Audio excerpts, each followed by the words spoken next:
แกงเฮ็ดกับขั่วชิ้นหมูโดยเอาใส่ถุงไว้หลายได้ยังดินเลยน้องก็ว่าไปว่ามาแบบว่ามันกัดตำใจเลยน้องก็ให้ตัวใดที่เห็นจะตามใจตอนตัวที่ว่าดินให้ดินกับเพื่อนเลยน้องก็ให้เลยโดยงบมันก็บริยังอยู่บ่กับตัวที่ยังบ่มีหมดแล้วนะโดยเพิ่นเจ้านำให้หมดแล้วโดยแล้วก็เพิ่นมามอบให้น้องเลยน้องก็เก็บไว้ซื้อเขาโดยเฮ็ดสวนผักบ่นี่นางโดยสวนผักยังอันนี้อันนั้นแตงแล้วก็ผักดูมันเนาะผักหอมดูมันนี่นี่โคพอแต่มีน้ำพี่น้องเลยนี่นางโดยพูดเนี่ยเป็นน้องเป็นแอ่งไว้เก็บน้ำเวลาเขาใส่เนี่ยมันอยู่ในนี่เลยครับตาโคบทดพักแบบนี้พี่น้องเลยขักนี้เนาะนี่เนาะ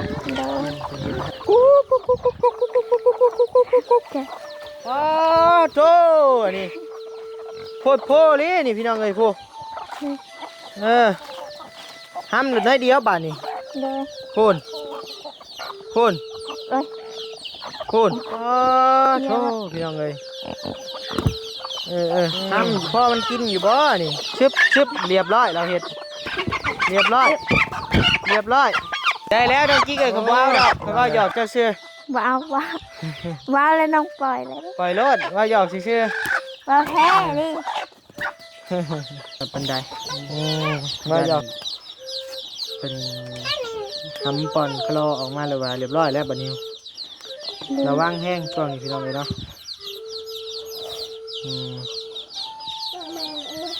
ย่านพิษกด YouTube พี่น้องเลยเนาะพี่นั้นได้พิษเพิ่นอะไรเงี้ยพี่น้องเลยใช้ข่าวอันเย็นกับข่าวน่ะผสมกันเลยบ่ได้บานจะหลบแค่นี้เนาะ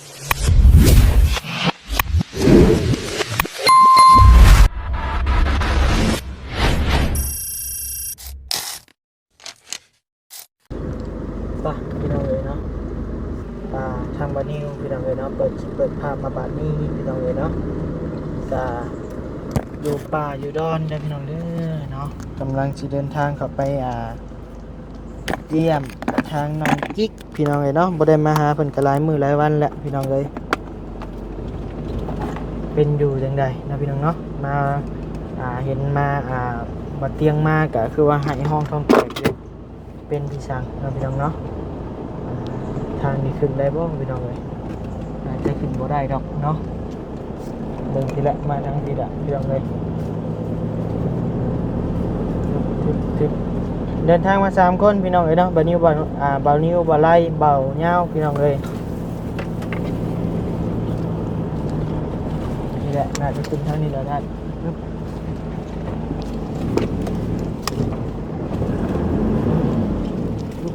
ชึบ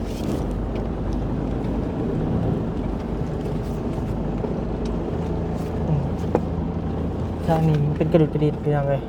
มาทางนี้ดีกว่าตึบอยู่เพื่อนอยู่ชานอยู่บ่ละพี่น้องโอ้กำลังนึ่งข้าวพี่น้องเลยชึบเดี๋ยวลงไปเยี่ยมไปย่ำเบิ่งเพิ่นก่อนตกตะคุ่มแถวนี้อีกแล้วพี่น้องเลยเนาะโอ้เป็นผู้หูผู้ดีได้พี่น้องเลยเนาะนี่กำลังนึ่งข้าวจนอยู่พี่น้องเลย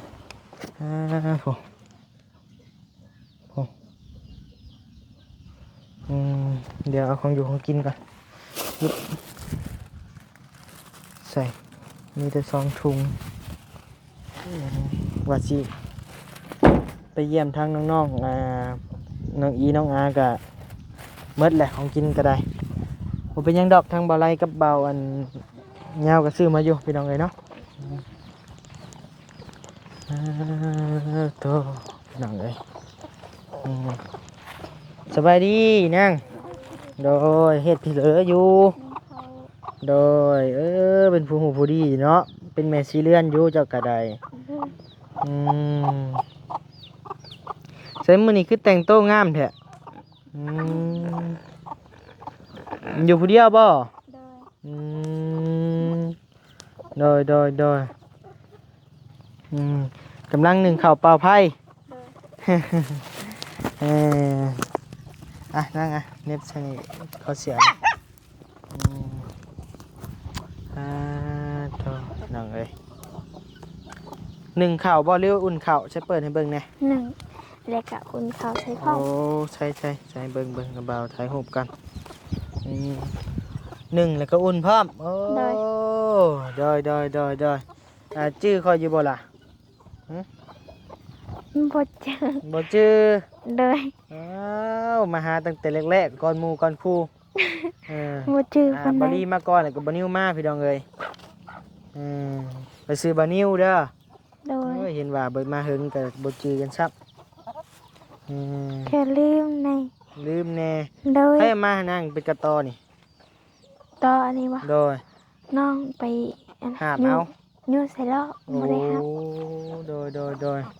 อืมเอามานั่งเบื้องพี่มันจังบ่มีอันควัน โดย โอเคนั่งเดี๋ยวสิตั้งกล้องก่อนพี่น้องเอ้ยนั่งรบน้ำเพิ่นก่อนไปพี่น้องเนาะอึ๊บชิกดาวตะกูเออบริมาหาเพิ่นกะโอ้หลายมื้อแล้วพี่น้องเอ้ยอืมจะเป็นจังไดข่าวอืมชึบใช่คือเงียงแล้วแซงอยู่อึ๊บพ่อแม่ไปใช้มื้อนี้นาง แม่ไปคุดเขียดพอเห็นพวกเราผลตะแกเอาคืน เดี๋ยวแป๊บนึงใช้กล้องก็ได้งามสิปรับหรือปรับบ่ได้อืมโอเคพี่น้องเลยงามสวยงามบาดนี้สวยงามตามท้องเรื่องมาเลยเนาะอืมพึบนี่บอกกับตอนนั่ง นั่งเลาะนั่งได้ มอืมจึบต้องนั่งในกองไพ่เลยพี่น้องเลยเนาะมือนี่ เลย หนึ่งข่าวได้ยังกินมือนี่ บ่มี บ่มีแนวกิน โดย เอาหนึ่งข่าวกินกับหยังสนะ หนึ่งไว้ถ่าย หนึ่งซื่อๆจักสีได้ยังกินบ่ฮู้ โดย ว่าง่ายกันหนึ่งไปตอนน่ะ โดย มียังกินก็กินไปจำเกลือก็จ โดย ำเฮ้ยหมอนี่เฮ้ยมาห้องยังนี่เฮ้ย น้องยังบ่ทันได้เกลือเลยจังหน่อยเลย เออชุดอืมตั้งแต่ทางน้ำมาอย่างยังไปเข้ามาเลยเหมือนบ่ โดย อยู่บนได้น้ำนะ เลี้ยว หึ มุง นี่ โดย บ่ได้เห็นใดพี่น้องเอ้ยฮ้อนแท้อันนี้เบิ่งเอาอันนาเบาอันเอานี่มาฝากเด้อ โดย แกงเฮ็ดกับขั่วชิ้นหมูโดย เอาใส่ถุงไว้โต โดยขอมาขอบใจละลายขอให้สุขภาพแข็งแรงคำเจ็บใหญ่ได้คำไข่ใหญ่มี โดยสาธุเนาะใช้มือน่ะเห็นบัดเตียงมาคือไห้ห้องทองแตกเป็นยังคือไห้ น้องกะบ่ฮู้ไปว่าไปว่ามาเลยกะให้น้องกะ มันเว้าเรื่องไหนจะจังไห้มือน่ะ เลยเพิ่นถามน้องว่าอยากได้บ่ดินกับเพื่อนเลยน้องก็บอกว่าอยากได้เพิ่นน่ะคำพันลาอยากได้หยังน้องบอกว่าอยากได้ดินเลยน้องก็เว่าไปว่ามาแบบว่ามันกัดต่ำใจเลยน้องก็ให้ ตัวใดที่เห็นจะตามใจตอนน่ะ ตัวที่ว่าดินมีแท้ดินกับเพื่อนเลยน้องก็ให้เลย โดยมันถึงขนาดนั้นเลยบ่ที่จนว่าไห้ เด้อน้องก็บ่ฮู้ว่ามื้อไหนเป็นอิหยังแต่ก่อนน้องก็ว่าบ่ได้ให้มื้อนั้นน้องก็ให้เลยมื้อนั้น เดี๋ยวเป่งออกมาเลย โดย ระบายเลยทั้งลูกทั้งแม่เลย โดยแม่ก็บ่ฮู้ว่าเป็นจังได๋ โดยเข้าใจความรู้สึกอยู่พี่น้องเองมันอั้นนะพี่น้องเองเนาะว่าง่ายๆอั้นในจิตในใจก็เลยว่าเป่งออกมาเลย โดย มันต้องเก็บไว้เท่าไรแหละมันจังได้เป่งออกมาในมือนั่นพี่น้องเลยเนาะบัดนี้เห็นก็โอ้ให้แล้วว่าสั่น อืมให้ทั้งลูกทั้งแม่เนาะ โดย อืมมื้อนี้มีใครเข้ามาเยี่ยมอยู่บ่ มีเขาเบา เขาเบาเวียดเลยก็เบาเอียนน้องก็ลืมซื้อเพิ่นแล้ว เบาเวียดเบาแอน บอนะบาวต้า เบาต้า โดย เบาต้าเบาเวียดบ่ โดย เออพี่น้องเอ้ยใช้ซุ้มเขาไม่ไฟตัวนั้นมันออกมามันควันเลยได้ฮะ แป๊บหนึงเด้อ ไปซุ้มไป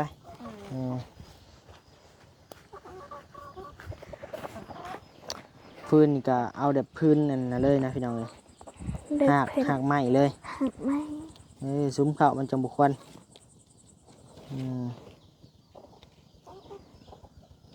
โอเคมาตะกูบาดนี้ ได้ ตะกูเข้าใจบ่ตะกูนี่แปลว่าหยัง บ่ฮู้ นั่งลงซะ ใช้เกือบไผ่นี่ฮะ เกือบน้อง คือว่าเกือบเจ้าคือว่าเกือบเจ้าย้ำมาอีกยันกล้องบ่เห็นได้พี่น้องเอ้ยใช้เกือบเจ้าได้สับไปทางใดล่ะ ขาดแล้ว ขาดแล้ว โดย บ่ซื้อใหม่ พอได้ซื้อ เงินบริมอบให้ยังเหลืออยู่บ่ซะ ยังอยู่ โอ้ น้องก็เก็บไว้ซื้อข้าว โดยงบกับบริยังอยู่บ่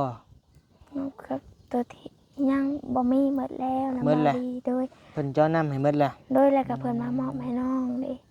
แล้วน้องก็เก็บไว้ซื้อข้าว โดยแต่ยังบ่มีข่าวดียังมาเลย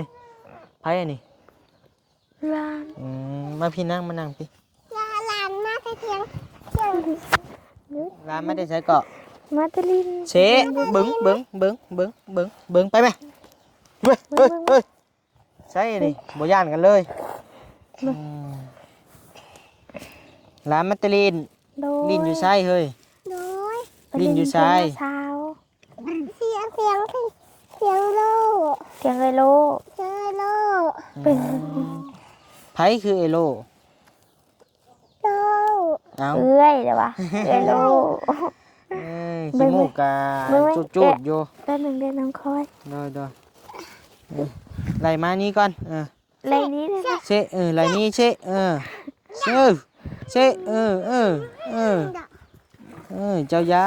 เขาบอกเชตีกับมาแล้วมาก็คือมาแพงแต่มันอยากดมขี้มูกบุยักอ่ะนะบ่อยากเลียขี้มูกบุยัก นึงเด้ผู้สาดให้นาง ใช้ปูสาด เด้อ หนังแต่เฮิงหันแต่สิปูเอาปูสา นาง ใช้คือบุกเกลือหมูห้องอยู่ไปเกลือหมูไปสะไป โดย ไปเกลือหมูบาทนี่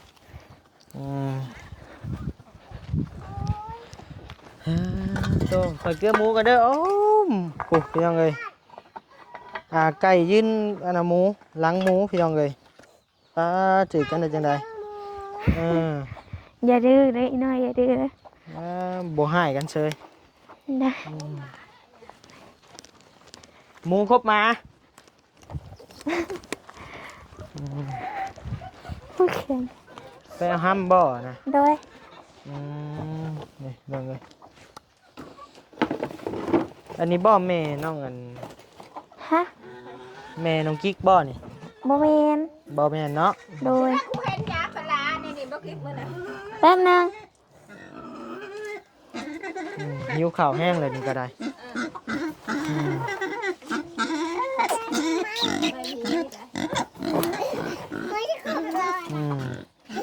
มันครบบ่นางมันครบบ่นางอันนี้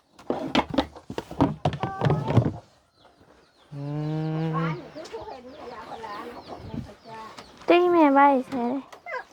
นางขาเด้อเกิดมานั่นขุดไป ส่งกระใหญ่กระเดียกกระดอเนาะส่งกระได้ ได้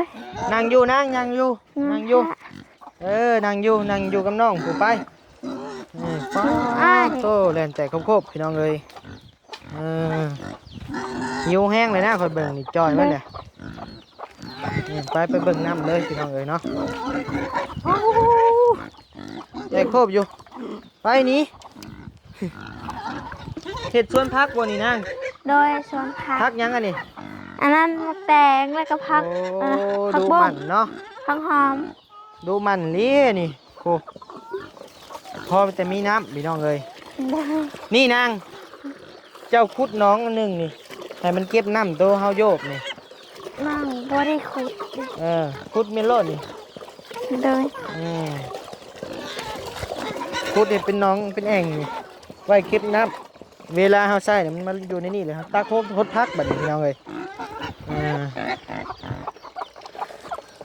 ขักลีเนาะนี่เนาะ โดย เป็นยิบให้น้องคือผืดใช่นาง คือ ใช่เบิ้งโอ้ผืดด้วยพี่น้องเลยน้ำลายพี่ยักษ์โอ้แห่ไปเซลผูลึกลีนี่พี่น้องเลยผู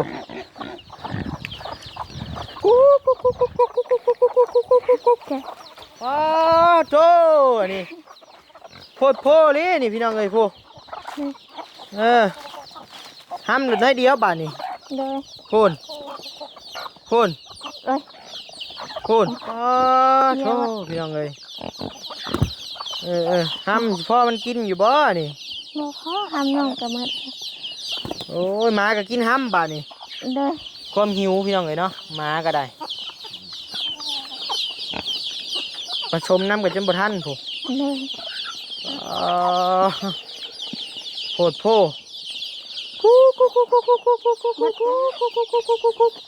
ไก่น้อยชับลาบอยู่กิ๊กของเจ้ามันเลยบ่นี่ค่อยคอได้บ่จักคู่จักโตหนึ่งก็ได้ ได้ จับมาขันเจ้าใจ ได้น้องจับ จะเสียข่อยโตใดเปิ้น จับรถเจ้าให้ตัวใดข่อยก็เอา ขันจับได้เลย ห่าง น้องอยากจับบ่ได้อะ เอาแล้วแหละคะแนนจะอยากให้จับมา มัน ให้ตัวผู้ มัน หรือตัวแม่ มันจะอยากตัวผู้กับตัวแม่นี่แหละ เสียตัวผู้กับตัวแม่ เลย เออเออ ต้องเอาเข่ามาเกลือมันจึงได้ อืม แป๊บนึงเดี๋ยวลองขึ้นเอาเข่า คือดังเลย แป๊บนึงเด้อ เอาเกลือห้ำนี่บ่ได้บ่นี่ บ่ ตัวนี้บ่ได้บ่ตัวนี้ จับบ่ได้ถ้าบ่เอาเข่า ตัวนี้ก็บ่ได้ โดยจับบ่ได้ถ้าต้องเอาเข่ามาโค้ง เอามาลองเบิ่งได้บ่คือดังเลย ทางบ่นิวสิลองเบิ่งน้ำใจน้องเพิ่นเนาะพี่น้องเนาะมันเพิ่นสิหายบ่นี่บ่ได้ ทดลองเบิ่ง ลองใจเบิ่งนะพี่น้องเนาะว่าเพิ่นสิหายบ่หรือบ่หายอันนี้ก็ควันพี่น้องเอ้ยคนเม่นอันนี้ไม้ควันยุกดำบัน โดยสบายดีนางหลายลี่ไก่แล้วพี่น้องเอ้ยเนาะหลายแห้งเนาะไก่จะเนาะไก่จะบ่หรือไก่ไผ่ โดย หนบมืองามมึงดูหนบมืองามใส่ยับลงอีกหน่อยนึงแหละใส่เบิ้งไปเบิ้งลองจับไก่ก่อนพ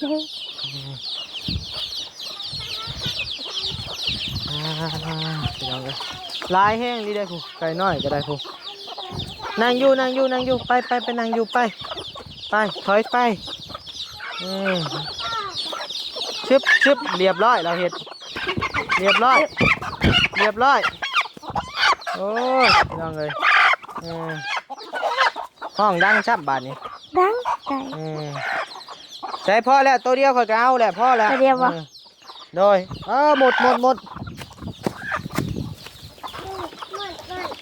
หมดหลายพี่น้องเอ้ย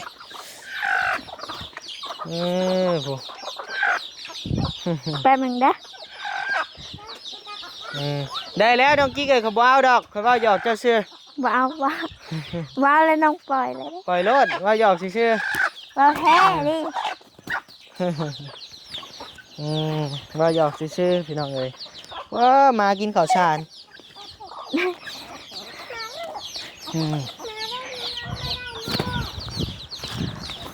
ไปพี่น้องเอ้ย ไปโอเคเลยน้องกิ๊กเลย เด้อ เดี๋ยวอาจจะน้อยกับเมื่อป้าแหละชุกแล้วบอกเขา เชื่อว่าน้องสิตายแล้วตายแล้วมัน โอ้เอาเฮ็ดจ้ะ นางอยู่อีนางนางอยู่ย่างตามก้นอยู่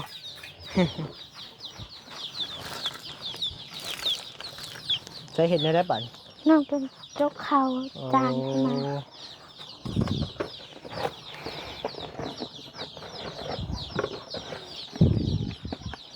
บ่ใส่มันเกิบพี่น้องเลยเราก็ได้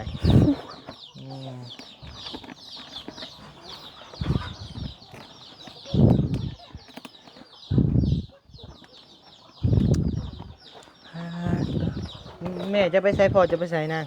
พอไปเอาคืนแม่เพิ่นไปขุดเขียดดิ โดยเอาหลานจะ2 คนบ่ ร้านลูกนาบาวคนหนึ่ง โอ้ ผู้ชายนะลูกนาบาว โดย แป๊บนึง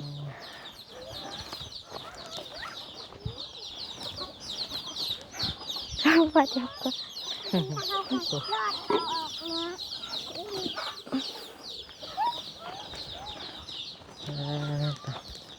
ส่งจะคือลามครับแค่นั้น พ่อเขาชื่อไฮเดะเพื่อนว่าน้องบอกเอาขาเติมก่อนแล้วไปเอาขาใหญ่ไปเดี๋ยวน้องก็เลยนุ่ง โดย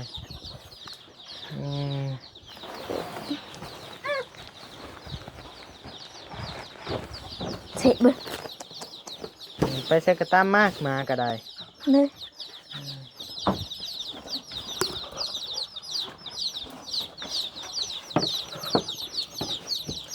หมดนี้อันเล็กน้อยก็บอกให้นั่งอยู่กับบ่นั่ง บ่นิ้วย่านแบบนั่นนี่เพิ่นออกแล้วก็ย่านมันติดแดงอะนะพี่น้องเอ้ยเนาะอันนี้ก็บ่อยากถ่ายเล็กน้อยปานใดย่านเพิ่นทำป่อนคลอออกมาแล้วว่าเรียบร้อยแล้วบ่นิ้ว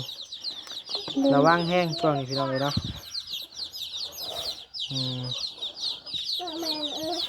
ย่านผิดกฎ YouTube พี่น้องเอ้ยเนาะ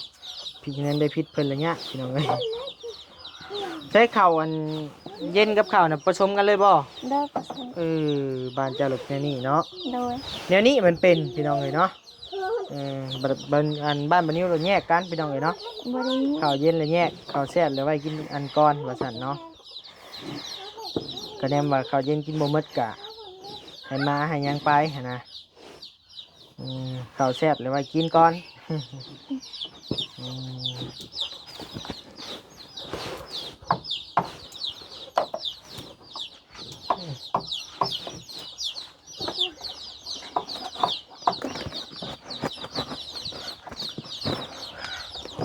เอาโอเคเด้อน้องกิ๊กเด้อเดี๋ยวอันนะเบาไปเยี่ยมครอบครัวแต่ก่อนเนาะ โดย เดี๋ยวมื้อหน้ามื้อในมีโอกาสสิเข้ามาเยี่ยมใหม่เด้อ โดย เอาของฝากของต้อนมาเยี่ยมใหม่เนาะ โดย สำหรับมื้อนี้นะเบาก็สิไปเยี่ยมหลายคนก่อนเนาะโดยมาให้เขาไม่เนี่ยมาสบายดีป่ะลุงก่อน สบายดี โดยโอเคนี่พี่น้องเอ้ยเนาะทางมื้อนี้สิไปเยี่ยมน้องน้องอีก่อนพี่น้องเอ้ยชึบเนาะพี่น้องเนาะสำหรับมื้อนี้กับบัดนี้สิได้ลำลาพระจากก่อนพี่น้องเอ้ยเนาะอยู่ดีไม่แห้งพี่น้องเอ้ยความเจ็บบ่ได้ความไข้บ่มีปรารถนาสิ่งใดขอให้ได้สิ่งนั้นสมความมุ่งมั่นปรารถนาจะเจ็บจะจนร่ำรวยๆพี่น้องเอ้ยเนาะพบกันใหม่ในคลิปหน้าโดยสบายดี